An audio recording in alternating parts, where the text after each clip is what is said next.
bago ako magluto mga Mars, meron lang ako sa inyong i-reveal for today's video. Tapos ayan o, yung papunta dun sa bahay ni Panbu. Binawasan ko rin kasi nga, ayan, palalagyan ko yan ng tungkod para hindi nakahapay na ganyan. So mga Mars, ang tip ko sa inyo pagka maggagawa kayo ng lumpiang Shanghai or kahit ano pang lumpia, silipin nga natin yung ginagawa nila uncle sa likod.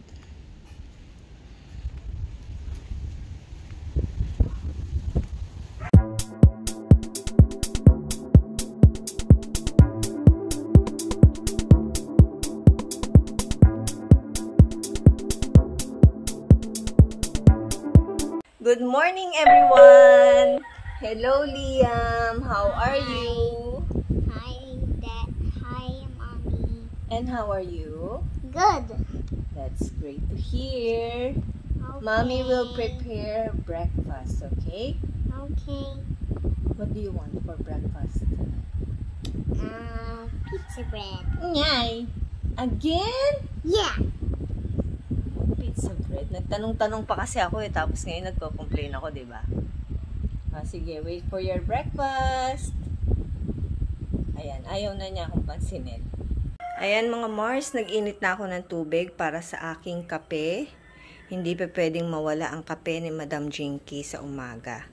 At ito ang aking iinumin for today's video, ang Old Town Coffee caramel flavor or salted caramel flavor.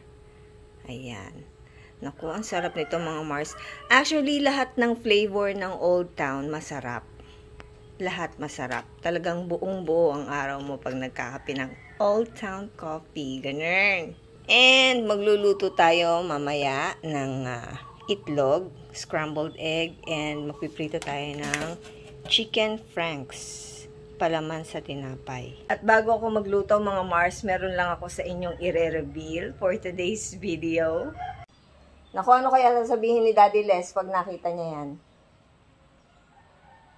Ayan na yung ating ipiprito mga Mars. So, 3 hotdog lang. Kasi almusal lang naman mga Mars. Tapos, 3 itlog, scrambled egg. And then, ito na yung ating Old Town Coffee. So, marami yung laman nito, kaya hahatiin lang natin. Para mamayang hapon, pwede ko pa siyang inumin yung kalahati. Ayan, marami kasi ang laman nito. Okay, so mamaya ako nalalagyan ng tubig na mainit yan kasi lalamig. Dahil tayo ay magpiprito pa ng hotdog. Inuna ko yung hotdog kasi pagka yung scrambled egg ang inuna natin mga Mars, sisip-sipin niya yung mantika. Ayoko ng masyadong mantika pagka piniritong itlog. Or I mean, scrambled egg.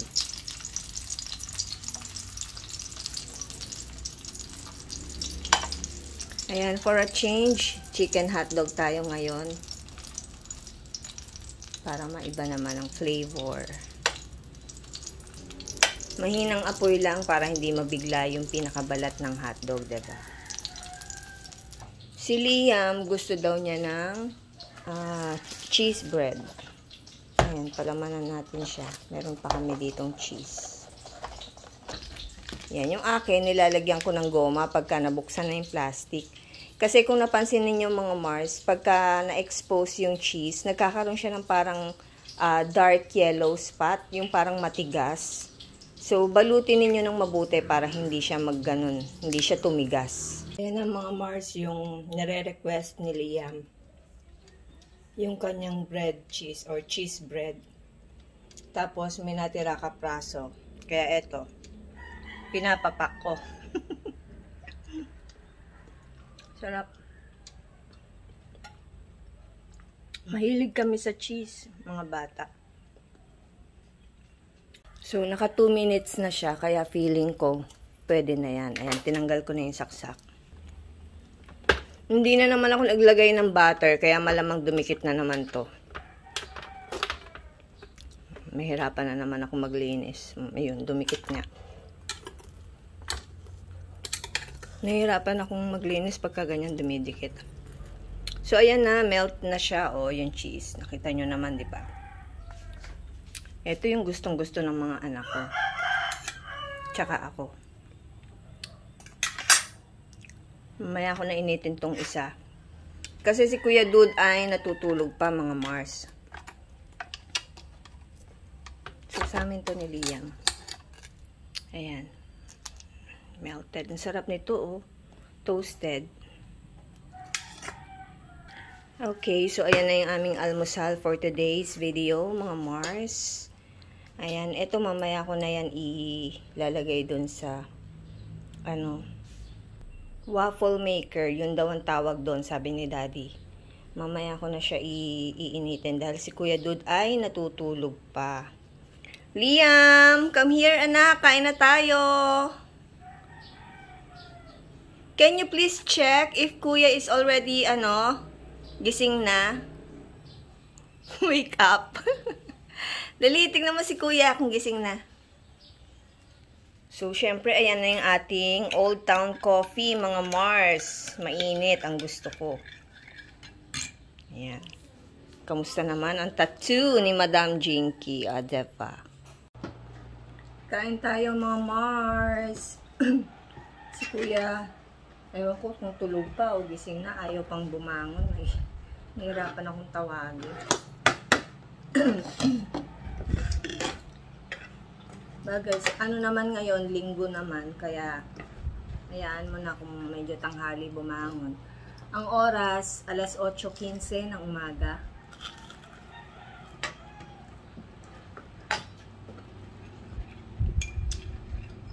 How's the taste? Good. Good.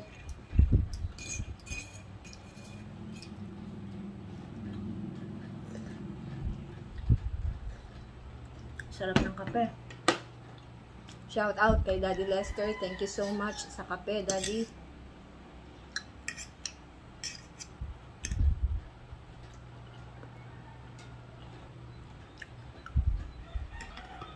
Etong tattoo na to,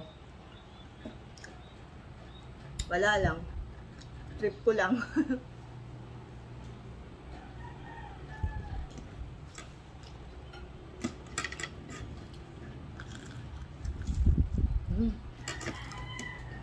Sarap.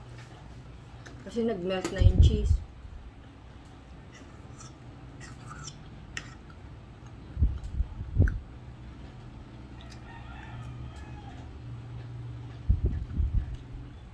Hindi ako maglalaba ngayon kasi inubos ko yung labahin ko kahapon, Sabado.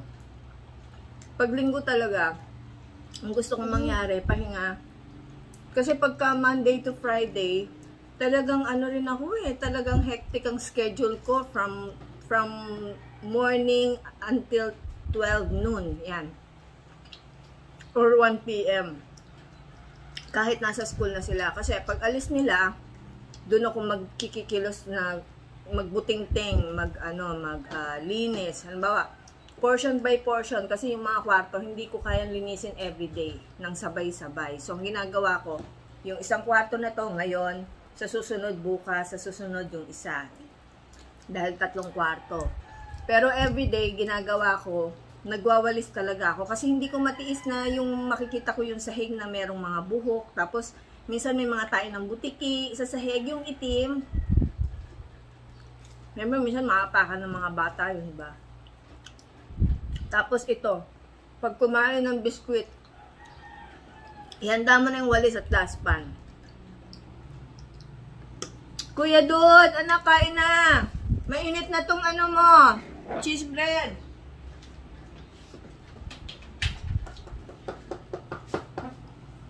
Ay.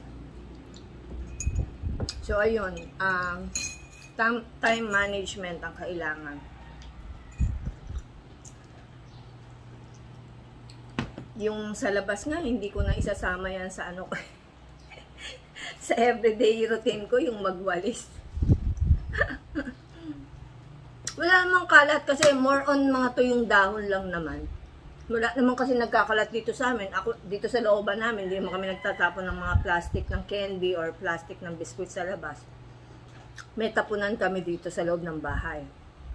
Tapos sinesegregate ko yung mga plastic, yung mga papel, yung mga pinagbalutan ng karne. Ang ginagawa ko dyan, mga Mars, hinuhugasan ko siya, tapos patutuyuin ko. Pag tuyo na, yun, tsaka ko siya pagsasama-samahin sa isang lalagyan. Kasi pag hindi ganun ang ginawa ninyo, uuurin. Anak, kunin mo yung bread mo, oh, ito lalagyan. Good morning, Kuya. Say hi to my vlog. Hi. Pinagbigyan ako. Anak, ikaw na magtimpla kung gusto mo ng ano, hot choco. Malaki ka na, kaya mo na yan. Dumikit? Alisin mo yung, sige, baba mo muna yung, ano mo, platito. Yan. Kunin mo yung cheese, sayang. Nag-melt yung cheese. Dumikit na naman. Good luck na naman sa akin sa paglilinis ng ano na yan. Waffle bread maker. Waffle maker. Basta. Gusto mong hotdog, Nak? Ito hindi mahilig sa hotdog. Ayaw niya. Kahit yung tender juicy, ayaw niya. Maliban kay Kuya. Kuya, kunin mo yung dalawa kung gusto mo. Tsaka yung ano, kumuha ka ng ano, scrambled egg, anak. Hati tayo dyan. Doon ka sa kabilang chair. Si Kuya. Oo. Ayan. Hati tayo sa scrambled egg. Tapos dalawa yung hotdog mo. Ayaw pala ni Liam. Masarap pa minsan-minsan yung ano, ibang flavor ng hotdog. Ito, ano to? Chicken hotdog. Cheese franks, nakalagay yata. Basta yung sa CDO. Masarap, hindi siya ganong maalat. Tapos may cheese sa loob.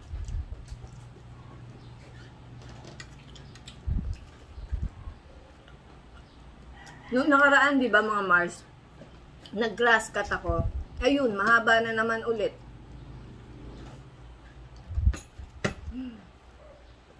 Pagka nag-uulan talaga, ganyan yata ang inihahaba everyday ng damo.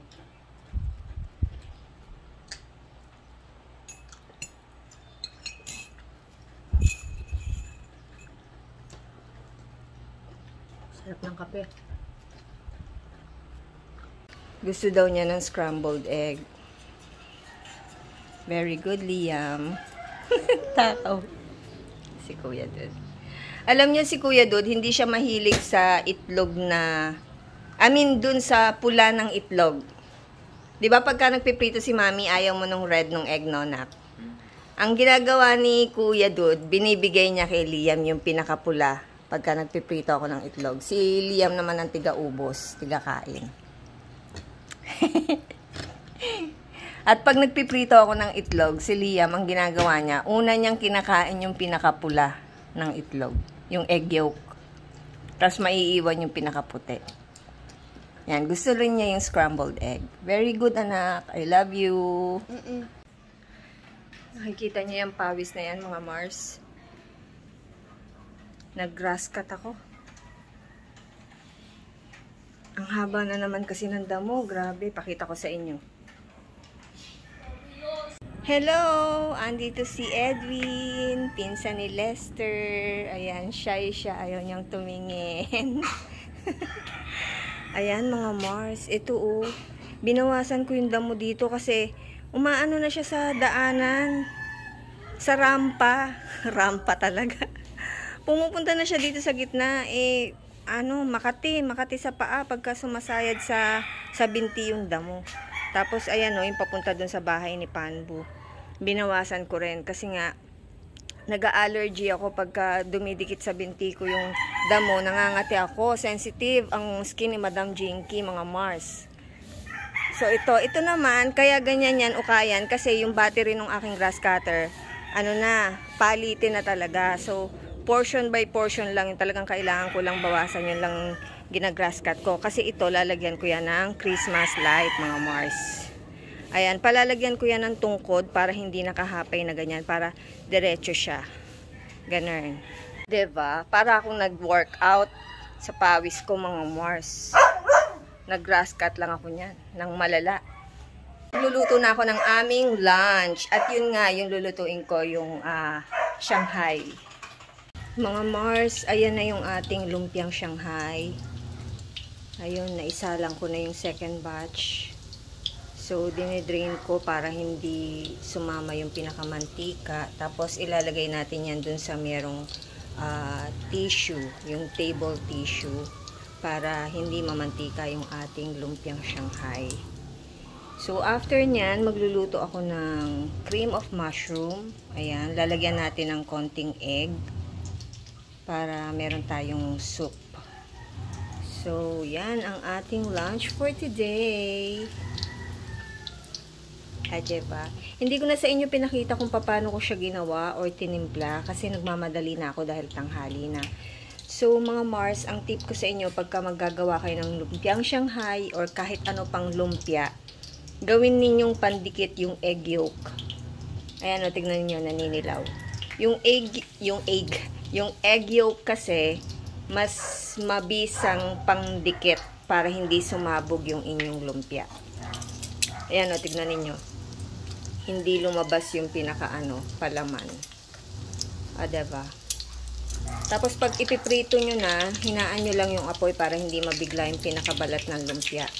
Ako ang ginagawa ko kasi, yung pinakaginiling, pinakukuluan ko siya sa konting asin. Tapos i-drain ko siya. Tsaka ako ihahalo yung bawang sibuyas, tsaka carrots. Tapos titimplahan nyo ng paminta or asin. Ako nilagyan ko ng konting toyo, tsaka Knorr seasoning. Ayan, so pwede na yung ahunin kasi nag-golden brown na siya. So, after nito, yung soup na para kami ay makakain na. Kasi ang oras mga Mars ay alas 12 na ng tanghali. Tinanghali ako dahil nag-grass cut pa ako kanina. Dami kong ginagawa. Okay guys, so ayan na yung niluto ko. Yung lumpiang Shanghai at saka yung soup. So, paunahin ko na sila Uncle Ed kasi gumagawa sila. Mamaya na kami nila Liam kakain. Ay na po kayo, nandun na po, nakaahin na. Paunahin na natin sila Uncle kumain ha. Sila Lolo na. Ang lakas ng hangin mga Mars. Grabe. Ang oras 4:30 ng hapon. Pakita ko lang sa inyo na ilagay ko na yung Christmas light. Sana sumindi siya. Yan, hindi ko pa natabasan ng damo yung mga gilid. Ito lang muna ang pinakadaan kanina. Ayan, kinabit ko na yung Christmas light mga Mars. So, sana umilaw. Grabe, pakita ko sa inyo. Baha na naman dito sa amin mga Mars. Hindi naman umulan ng ilang araw. Siguro 3 or 4 days na hindi umulan. Pero tignan ninyo baha. Ayan baha. Papunta dun sa dediretso ka dyan, tas kakaliwa. Ayan. Hindi ka pa pwedeng lumabas kasi baha. Maliban na lang kung may suot kang bota. Ayan, ganyan ang sitwasyon dito sa amin. Alam nyo, dapat dito sa amin, bangka Bangka talaga. Hindi naman umulan, pero pag pumunta ka dun sa may banda ron, paliko, hanggang kalahati ng binti mo ang baha. Grabe, no? Kaya dapat dito ang ipundar mo, hindi sasakyan bangka. Hi Panbu. Ayan, nilagyan ko ng daan yung papunta kay Panbu kasi minsan nahihirapan ako madulas.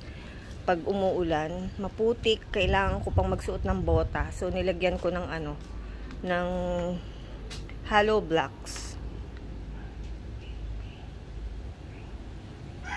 Ayan, sana umilaw. Yung bonggambilya ko, bonggambilya talaga. Yung bougainvillea, nilagyan ng ng tungkod kasi medyo nakahapay siya ng pagganon. So, para hindi siya nakatabingi, nilagyan ng tungkod. Diba? Sana talaga umilaw. Alam nyo, gusto ko sana lagyan yung pinaka-trunk nitong makopa. Kaya lang, pumunta kasi dun sa bahay ni Panbu. Pero sa mga puno talaga magandang ilagay yun, yung Christmas light. Ito nga pala yung mga garage sale, yung ginagarage sale namin, yung mga pre-love toys nila Liam. Ayan, dami, sandamakmak. Okay, so nasa kwarto yung dalawang kids. Hindi na ako magluluto ng ulam namin mga Mars. Kasi ito, may natira pa kaming lumpiang Shanghai. Ayan. Niluto ko na kasi lahat kaninang tanghali. So, ayan. Kasya na yan hanggang hapunan, mga Mars. Guys, nandito ako ngayon sa likod bahay namin. Silipin nga natin yung ginagawa nila uncle sa likod.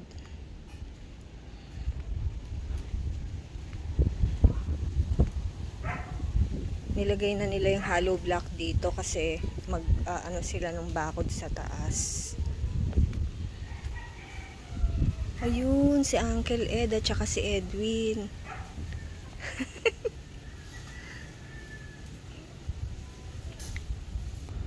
Hala, uulan na. Kumukulog, mga Mars. Kung aayusin nila yung daan papunta dyan sa taas para meron kaming ibang daan pagka bumabaha. Kasi nakukulong talaga kami, mga Mars. Nakita nyo, diba, baha dun sa may daan palabas dun sa harap ng bahay namin. So, nahihirapan kaming lumabas.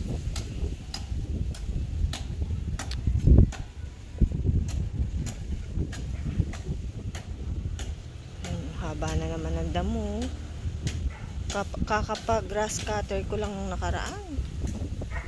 Grabe talaga. Naku, itong aking dayap, mga Mars. Humapay. Ayan o, umano siya. Bumaba. O sana wag naman mamatay. Ang dami pa naman bunga. Naku, kung nakikita nyo lang ng malapitan, ang dami talaga. Ang dami, sobra. Ayan, yung hitik sa bunga. Etong dayap na to talagang napakasipag mamunga. Kasi siguro maganda yung lupa na pinaglagyan sa kanya eh. Parang mamasa-masa. Pasok na nga ako sa loob, mga Mars. Parang uulan eh. Lakas ng hangin. Guys, bago kami mag-good night sa inyo, titignan muna natin yung aming Christmas light. Yung ikinabit ko kanina. I can feel it. Bukas na. Kasi yung mga solar light namin dito sa loob ng bahay, bukas na. Why are you so happy? Because there's a Christmas. There you go! Bukas na siya, mga Mars. Ayan, diba? I love it. Ayan, oh. Ayan yung pinaghirapan kong ikabit kanina. Diba? Panalo. Diba? Bonggacious. Gusto ko nga lagyan yun, yung puno ng makopa. Yung pinaka-trunk lang niya. Kaya lang, nahihirapan ako kasi nandun si Panbu. Diba? Love it. Tapos, ito yung, solar light na kinabit ko nung nakaraan. Ayan, pasensya na. Nagre-reflect yung ilaw. Ayan, so, okay naman siya. Maganda naman, mga Mars. Awa ng Diyos. Sumisindi, pati yung ilaw dito. Sa gilid. Ayan. Tapos, meron pa dun sa likod bahay. Oh, yeah! Panalo! I love it! Nakakatuwa. Sumindi na siya. Ayan, oh. Namatay yung ilaw dito, oh. Kasi, wala na ako. I mean, pag wala na siyang nasi-sensor na tao, ayan, sisindi na naman. Diba? Ayan, sisindihan, mga Mars. Tingnan. Oh, ayun. Diba? Mahusay. Ayan, liwanag, oh. Love it.